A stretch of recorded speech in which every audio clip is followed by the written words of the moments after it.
Great evening, great evening, great evening, everyone.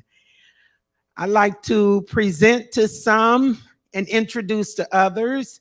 I am the Ida Smith, a member here at Higher Vision Ministries, and I've been given the awesome task of speaking with you all today as part of our financial maturity to speak about inheritance.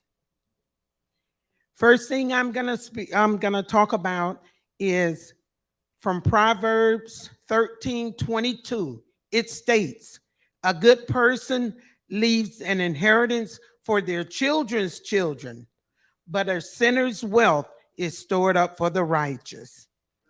So we give God the glory for that. I have a few points I'd like to share with everyone, some that was shared with me. And it says, leave an inheritance. A good person leaves an inheritance because they came into one. Everything you were born into, you inherited. Your entire purpose for being alive is to regenerate what you inherited, for you to leave an inheritance for your generations to come. There are 3 points to that subject. God is good, and goodness manifests in the righteous. A good person is one who puts God as the governor of their lives. As God orders your steps, you bring his goodness into the world. That's 1. 2, the inheritance is for generations to come. Don't lose focus if you don't see the outcome. It may just be that your purpose is only to plant the tree. The fruit will be received by future generations. Okay?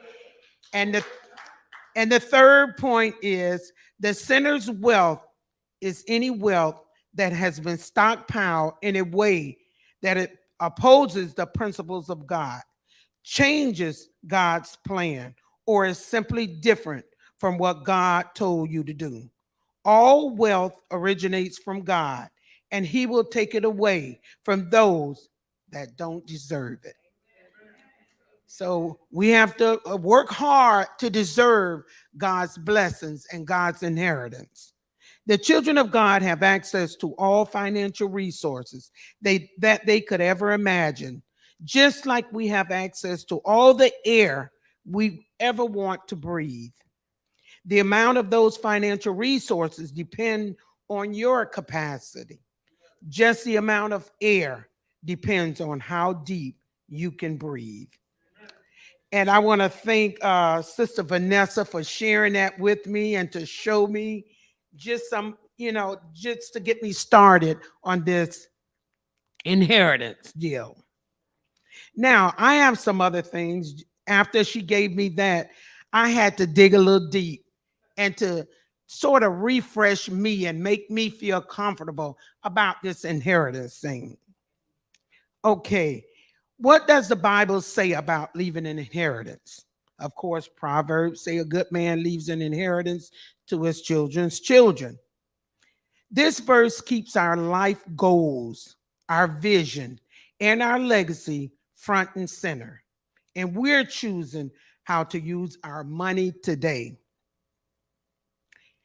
There, as Dave Ramsey says, there are 3 Bible verses that will help you leave a legacy. Christian financial expert Howard Dayton has said that the Bible referenced money and possessions 2,350 times. That's a lot. That's a lot. As a matter of fact, it's more than Jesus talked about love and more than he talked about heaven and hell combined. It's almost as if God knew we would need lots and lots and lots of direction. We need it. He knows it. And clarity on the whole money stuff. Does he know us well or what? Yeah, God knows us. He knows us well. So what's in those 2,350 verses? Way more than we have time to talk about here. But I do want to highlight three of my favorites. These are the verses I turn to when I need a little guidance on my own financial decisions. I hope you will be just as happy as I was while I was reading it. And it says, 1 Timothy 6:6, godliness with contentment is great gain. It's interesting to me that in God's economy, we actually have a great gain when we're not driven by the quest for more, more. You know, we are a money-driven generation. I mean, it's just a fact. We are. We really think money is really the answer to all things. And I'm here to tell everyone it's not. It is not. We have different vices. One of mine has always been discontentment. I've always wanted to accomplish more, better, faster. But here's the crazy thing. I've experienced the greatest gain when I was content, regardless of the outcome.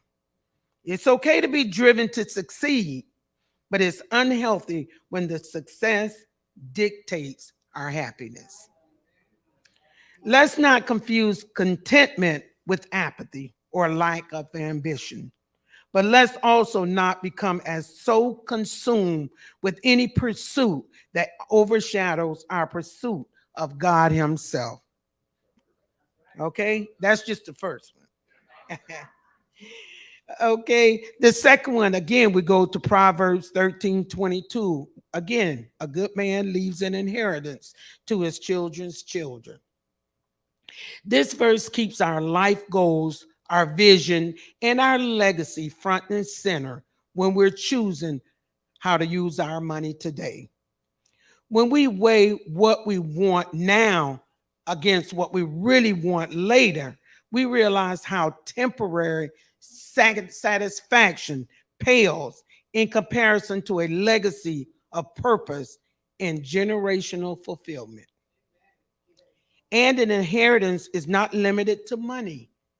And I will go with this one. This one is really, really good to me.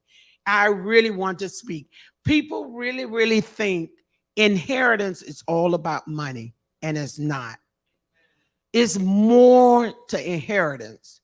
It's life, it's knowledge, experience. There's so much that we can leave our children and our children's children that is unbelievable. Now, I said I had to, I listened to my pastor real good.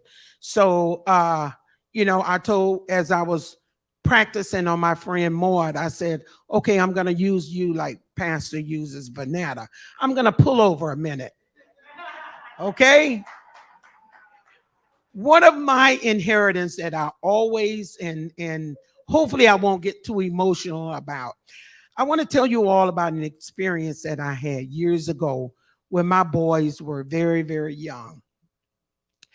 I was working at TY Park one day, and a lady came into the office, and she looked right at me, and she said, "Can I speak with you outside?" I said, "Sure." So the lady said, "I'm selling some Bible videos." And for those that may be too young, these were VHS videos. Okay, this was way back. And she said, "I have them in the children version of the Bible." And I go, "Really?" And she said, "Yeah." So I said, "Well, how much you want for them?" And she said, "I want $75. The set is all together. It's a complete Bible, and it's already sealed." So I went back in the office. I came back and I said, "Ma'am, I really want those VHS tapes, but I only have $45. The lady said, "Well, ma'am, I need 70. Well, ma'am, I don't have it, but I really, really would love to have that." Lo and behold, at the end, the lady ended up giving it to me for the $45. And I tell you, we're talking about an inheritance. What an amazing impact that had on my kids. My kids would watch it nonstop, constantly. And back then, like I said, they were real young. We really didn't even have a computer in the house way back in the 80s. And they will watch this and watch this. And always think back now. I look at my kids. These same, my little boy, I got a little boy that we went to church somewhere out west years ago. And as we were sitting in here, like 400 or 500 people in the church, and all of a sudden the pastor's preaching way up front, and my little boy goes, "That's not what's in my Bible." And me being scary, I scooted down, trying to get under the pews. And the pastor goes, "Well, who is that?" And my mother, being a proud grandmother, "That's my grandbaby." Okay.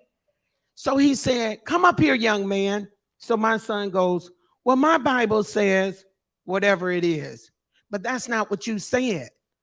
And the pastor goes, "How many of you have the same thing that he's saying?" People raise their hand. "Well, why didn't you adults say something?" Nobody wanted to say anything. So the pastor goes, "You sit up here up front with me." He said, "Okay." And all you could do is see him on the jumbotron, just swinging his legs because he was so short. And, after church, I said, "Why did you do that?" Because on the video, this is what it said. And everything kept going back to the video. This same kid leaving this inheritance. Lady come to me one day at church going on. She says, "Do you realize that this child is a prayer warrior?" Me not being that good in the church. "What's that, baby? What's that?" She said, "He's back there praying over the kids." Really? Okay. I always say, I planted that seed. Planted that seed. I made that sacrifice in my children. It wasn't about the money. It wasn't about the material things. It's the knowledge, the experience of reading the Bible, understanding the Bible, getting that Bible in their system. And it carried on for them to do the things that they did. And my younger son ended up, when he graduated FIU, with a degree in religious studies. And he carries it everywhere he goes. Okay, I'll get back on track now. Had to share that one. Had to share. Yes. Oh yeah. Okay, now we go on to the third one. Proverbs 22:7. The rich rule over the poor, and the borrower is slave to the lender. I like this one because it speaks honestly about the relationship between a debtor and a creditor. God wants us to be in a position to hear from him and to serve people in his name, not to be in bondage to payments. He wants us to have freedom and options. Many of us sense God calling us to do great things for him. But when we're in debt, we can't do it. Okay? Just like I said, inheritance is not just money, it's knowledge, it's religious inheritance, things of that nature. The definition of inheritance I wanted to share, that's in the dictionary. The act of getting by legal right from a person at his or her death or through heredity. Okay? That's what the dictionary says that it is. But we know that inheritance is much more, much more. And I was jotting down some things that while I was listening to Morning Glory, For those that don't know, tune in Monday through Friday at 7 a.m. to Morning Glory. On Monday, and here I go, at 7:41 a.m., that my pastor preached on that $10 bill that he got from his son. And it says, on that $10 bill, it says, "In God we trust." Yeah. On the bill, it says, "In God we trust." And all of those that don't believe in God is right there in that everyday dollar bill that you use.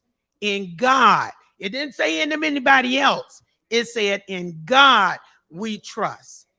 And that's who we have to trust and have all the strength, all the power, get it all from God so that we can carry it on to our children and our children's children.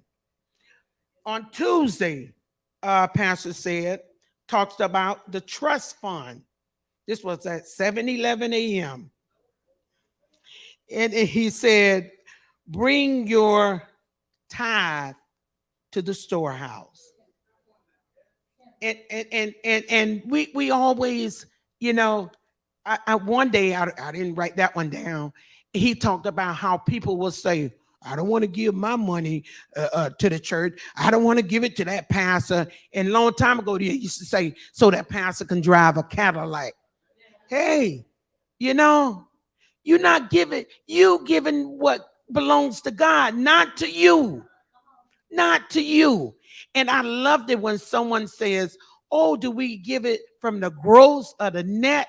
I loved it. I was so happy to say, "Listen, you give it off the top. Before you do before you buy a piece of bubble gum, you pay your tithe off the top."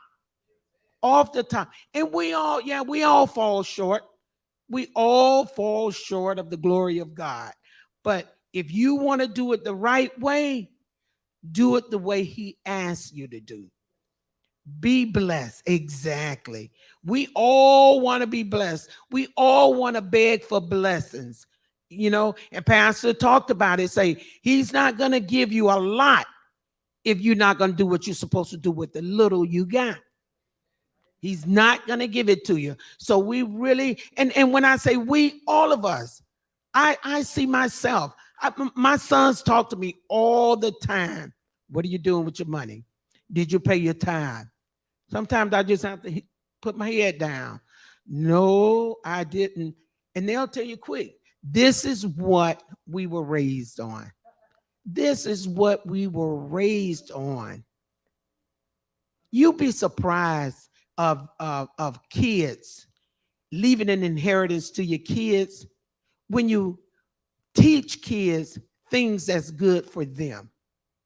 You get kids, and my kids and I, every morning before we walked out the door to go to school, we had to pray. Even when I forgot sometimes. No, we can't. We got to pray. Every night we gathered together and we read the Bible and got a knowledge. And I should be embarrassed to say, but I'm going to stand boldly and admit it. My little son said, "Okay, we're going to memorize a Bible verse every night." Okay. So, of course, by them watching the videos, I should have been in there watching them. And every night they would say one, and I would say, "Well, I don't know one." And I tell you, my son hit me to my core. He says, he don't call me mommy, he calls me Adame, because my mama was mama. He says, "If you don't do anything else, you remember the shortest verse in the Bible. Jesus wept." And I thought he said, "You gonna weep," because I couldn't do nothing but cry. I could not do anything but cry. And this little boy had to tell his mom, "Jesus wept." And I said, "Okay." So I tell you then, from that point on, I bet you I start, "Lord is my shepherd, I shall not want." I had to start speaking to show this kid that mommy could do a little something. Mommy could be better, but mommy could do something a little better than she's doing now. Okay, let me share with you some other things that I got from Morning Glory. Boy, I tell you, Morning Glory is such a teaching tool that is it's just it will take you where you never thought you would go. It is so awesome. It is so awesome. And I feel good because I see people on Facebook, even right here in Hallandale, and they like to tell me, oh, I'm trying to get into preaching, and I ain't gonna call the people name, but I started sharing with them on for Morning Glory, and they have to. Okay, I got it. I got it. Okay, just wanted to share. And let me share something else. Here I go again, Pastor, pulling over. When you teach, when you give your kids that inheritance, it is so powerful. It is so powerful. My son, when he was at FIU, and I asked him, I said, you got this friend that you hanging with. Why don't you ever take her to church? Bring her to church. Bring her to church. And he goes, well, Mom, she's an atheist. Ooh. I said, well, why are you hanging with her? He says, well, you know what? If I can get her delivered, she can go back to that little small town in Central Florida and deliver and get her family healed and get her family saved. And I said, well, baby, I'm so proud of you. You hang on to her and you get her saved. He said, because I work on her every day and we talk about the Bible. And he said, I don't know if I make it just that interesting, or I said, she might be right there on the edge. And all she needs is that little push to get her over. So you keep whispering that in her ear, putting it into her bloodstream. Keep discussing it with her. Because if you could save one soul, you're doing good. That's a great, great start. Okay, I'm pulling back over, Bernada. Okay, I'm starting back. Okay, something else. Pastor talking about a widow. I love that story about the widow. And people always think, oh, I got to have a lot to put in church. No, you give from your heart. You give, not for those that in conclusion with those that have an abundant amount, but those that have small amount, you give from your heart. Okay? Remember that, audience. Remember, you give from your heart and give what you have. Now, if you got a lot, give your 10%. But even better when you give over, it's even better for you. Okay, and I'm winding it down. Winding it down. And Pastor always also spoke on Wednesday at 7:21 a.m. He spoke of the wealth transfer stored up for the righteous. Yes, righteous, which is right alignment. Position yourself to get in his presence so that you will be able to share generational blessings, which is the favor of God available to the next generation. I tell you, I be taking notes. I be sitting at work taking notes. He talked about generational consciousness. I like Eve made a point on Morning Glory, and I loved it. And she said that her daddy would have a saying, a poor man leaves nothing for his kids, but a rich man passes wealth for his family. He wasn't talking about money only, but knowledge as well. I really like that. And in addition, Pastor talked about multi-generational blessing. When God blesses you, it's not only just for you, it's for you to share. Okay? Purposeful, intentional. Okay? And that concludes my discussion on inheritance. And I hope this message has blessed someone. I hope this message has enlightened someone. If so, you can reach out to Higher Vision Ministries. And as we say, we're here every Sunday at 8:45 a.m. and the teaching of Morning Glory Monday through Friday at 7 o'clock a.m. Join us so that you will be blessed as well as we have been. Thank you.